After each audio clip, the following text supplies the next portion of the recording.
Hello world, I'm Maya Sendermeyer and I would like to welcome you to the latest episode of my blog series. So far, I have been able to share my own experiences with you guys on what it's like for me to live with autism. A second thing that I talk about is giving my 2 cents on what's going on with autism in the media. A third area is giving tips and advice to individuals on the spectrum and anybody in that community. And a third or fourth area would be to cover topics that I'm passionate about. And before I begin, I would like to mention, first of all, that I have a series of YouTube channels that I'm promoting in my blogs. So you want to be sure to check them out because there are a lot of them that cover topics on autism. Like, look at Damon Wood's channel because there was a video that came out about 9 years ago called A Lifetime of Service.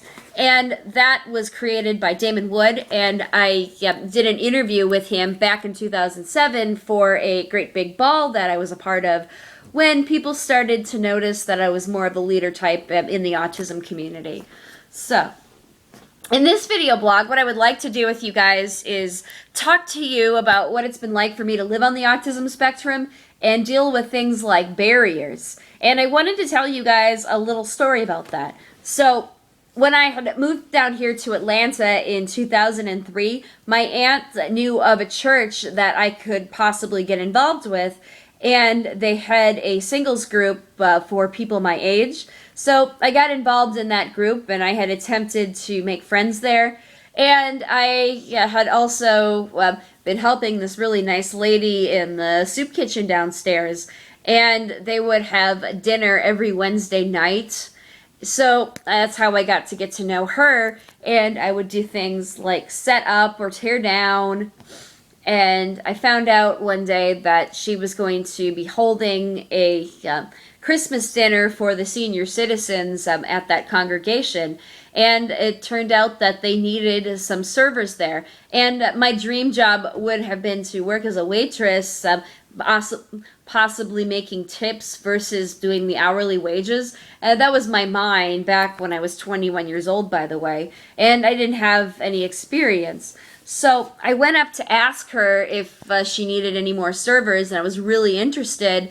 And she told me that no, there weren't any other positions available, and that she had people sign up for that months ago, but she needed some helping hands in the kitchen. So I decided to help her out in the kitchen, and I decided, okay, no big deal. So about a week and a half or so later, the same lady that I'd been helping in the kitchen went upstairs and started asking for more help.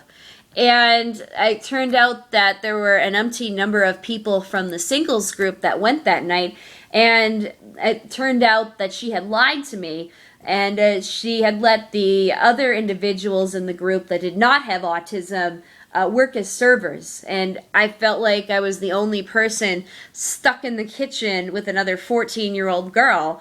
And back then I was, 22 years old. So I remember feeling crushed and feeling hurt. First of all, she lied to me. And second of all, again, there was a barrier in the way there. And she knew that I had some sort of an issue, but she didn't know what it was. So she refused to let me work as a server. And that's often what happens in the work environment or any type of opportunity is there are barriers that people put up for people like ourselves.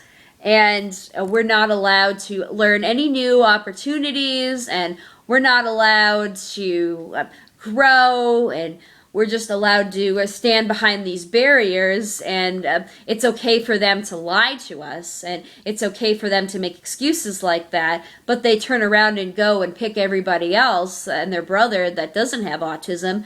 And then later on, we tell our family members about it, and the family members like to give us the benefit of the doubt, and they say things like, you've got some coordination problems, and you probably could have dropped it. But, my point being that if she hadn't have lied to me, she could have had somebody help me hand things out one at a time, or she could have had me pour drinks that night. So Anyway, I am out of time on tonight's blog. I would love to hear from you. If you have any questions or comments, do not forget to state below. Please be sure to subscribe and be sure to check out the YouTube channels that I am co-promoting. And be sure to share my blog work with those YouTube channels and those audiences. And also be sure to share these on Twitter and on Facebook and any form of social media. Until next time, I'm Maya.